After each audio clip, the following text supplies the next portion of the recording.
Hey everyone, and welcome. We are jumping into a really important topic today, one that touches so many people's lives. And it all started with a fantastic question from one of you about the link between diet and breast cancer. So let's get right into the research. So, this is it. This is the question from Elton that kicked off this whole explainer. We're going to do exactly what he asked, a deep dive into the science.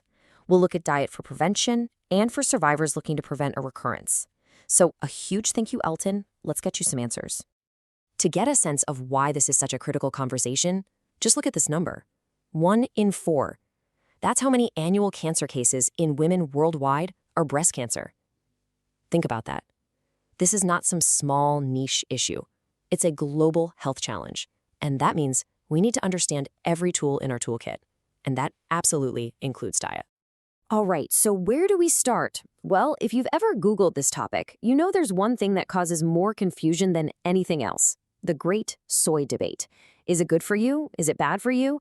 It's time to clear the air and see what the science actually says. Okay, so here's the core of the whole thing. The myth, the story you've probably heard a million times, is that soy has these things called phytoestrogens, which are plant-based estrogens. And the logic seems simple. Estrogen-sensitive cancer plus plant estrogen must equal bad, right? Well, it turns out the fact is the science tells a completely different story. A huge amount of research has pretty much debunked this fear, and some of it even points to benefit. And I'm not talking about some small, obscure finding here. This is the conclusion from the biggest study on the topic. We're talking 5,000 breast cancer survivors, published in one of the most respected medical journals in the world, JAMA.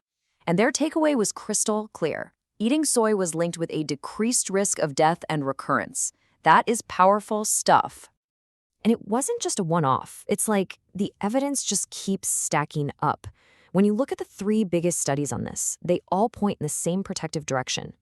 The first one, the LACE study, found that for some women, soy actually cut the risk of recurrence in half. Then there was that massive JAMA study we just talked about. And a third major study confirmed the same thing. The more soy they ate, the lower their risk of death. I mean, as one researcher said, the evidence is 3 for 3. That's a home run. Okay, so a really important question. What kind of soy are we actually talking about here? Because this is key. The research is pointing specifically to whole soy foods. This is not about those weird, highly processed soy protein powders you might find in a protein bar. Nope. We're talking about foods like tofu, soy milk, edamame, and tempeh. You know, the real stuff. So let's boil it all down. What's the final verdict? What can you actually do with this info? Well, the research pretty strongly suggests that having 1 to 2 servings of whole soy foods a day, like a glass of soy milk or a block of tofu in your stir fry, is not only safe, but it could actually be beneficial. It's a perfect example of how good science can totally bust an old myth. Okay, so hopefully we've settled the great soy debate. But soy is just one piece of this puzzle, right? Let's zoom out and look at a bigger anti-cancer toolkit filled with other powerful, protective foods that the research is really excited about. Now, inside this toolkit, we're going to shine a spotlight on a few all-stars. These are the ones that keep popping up in the research again and again. We're talking about ground flax seeds, cruciferous veggies like broccoli and broccoli sprouts, good old beans, and of course, powerful leafy greens. Each one has its own unique superpower. So let's start with ground flax seeds. Their secret weapon is a compound called lignans. In studies, these amazing little things have actually been shown to slow the growth of breast cancer cells. And they may even improve survival rates. But here's the pro tip you absolutely need to know. They have to be ground. Your body just can't get to those amazing lignin if the seeds are whole. Next up, cruciferous vegetables. You know, broccoli, kale, all those guys. But especially broccoli sprouts. They are loaded with a compound called sulforaphane. Now, we got to be really precise here. In lab studies, like in a petri dish, this stuff has been shown to stop breast cancer stem cells from forming tumors. Now, that's not proven in humans yet, but it's super promising. And really, what's the downside of eating more broccoli, right?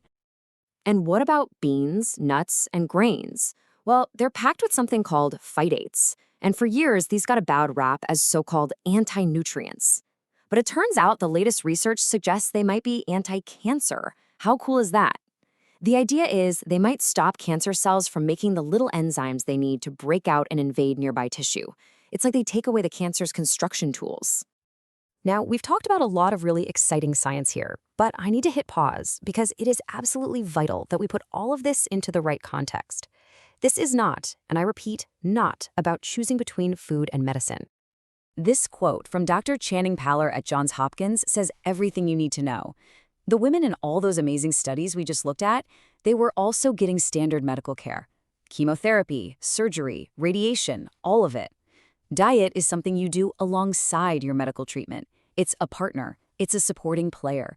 It is never, ever a replacement. And that brings us to our official disclaimer. We are not doctors. We are researchers and communicators who are passionate about making science easier to understand.